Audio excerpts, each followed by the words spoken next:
Hey, welcome back to our Corvette build. I think I mentioned in one of the early videos is we were having issues with these headlight actuators. These were both bad. So I took them off when we first got the car, and that was kind of where it stopped. Got into a little bit more than we planned, so this is one of the last things we're going to do here. Got these new ones here from Corvette Central, but when I took the old ones out, one of the bolts broke off up inside here. Kind of hard to tell, but up inside one of the bolts broke off there, so I'm gonna get that out, drilled out. So we're gonna take this air dam off the bottom here, make it a little more accessible to get up in there, and get it drilled out. Then we'll get them mounted too while we have us apart. Normally you replace these actuators from the upper side, but because we get that broken bolt, we're going to do it from the bottom here. So there's about a dozen bolts here. We're going to get these out of here and pull this air dam out of the way, and maybe we'll straighten some of this up too. This thing's hit a few too many curbs here in its life. So let's get this off.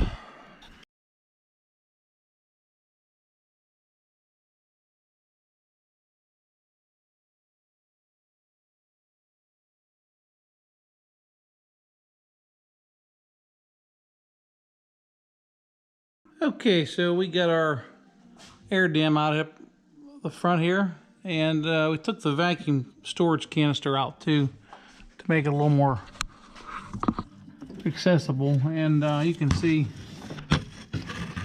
up here is where our broken screw is here. So we need to drill that out and tap it to get a new mounting point for that other actuator.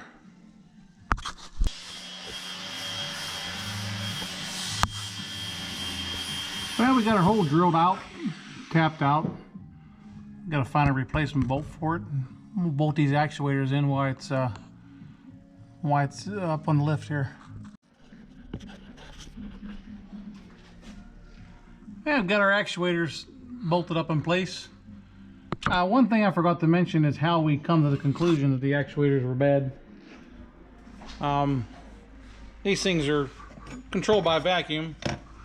You have a supply from your engine coming in, and then you have, this is basically like a solenoid. It's like a relay. This is your control vacuum. This comes from your headlight switch.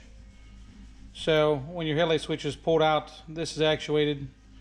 Vacuum comes in here, and then to whatever port the switch is telling it. So if the headlights are on, it comes out one of these to pull the headlights open. When the switch is closed, this thing is basically spring loaded, and the vacuum is then directed to the other one to pull the headlights down. And we tested these before, and they leak off. If they don't hold a vacuum, they're not gonna work. Plus your engine's not gonna run right either with a vacuum leak. So we were losing vacuum out here. So bought a couple new ones. We're gonna put them on, and should have good headlights. Well, we got our actuators all in. I guess we could call these, we got our actuator solenoids all in, and got the lines hooked back up. So Blake's gonna hop in there, start it up, and see if it works.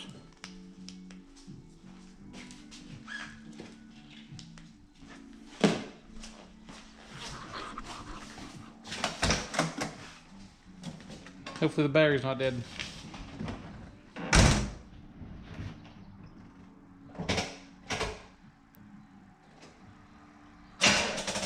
And the battery's dead.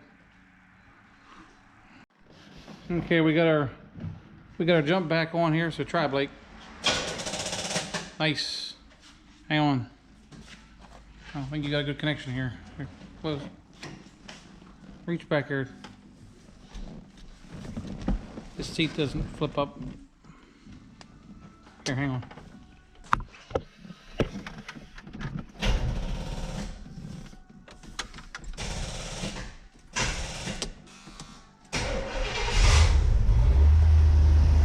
Hey!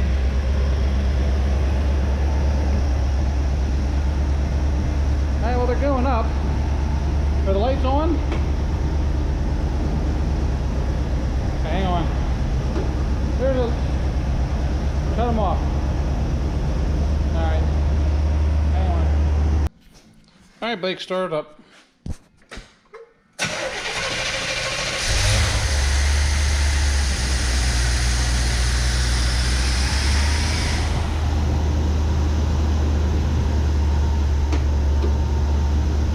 Come on.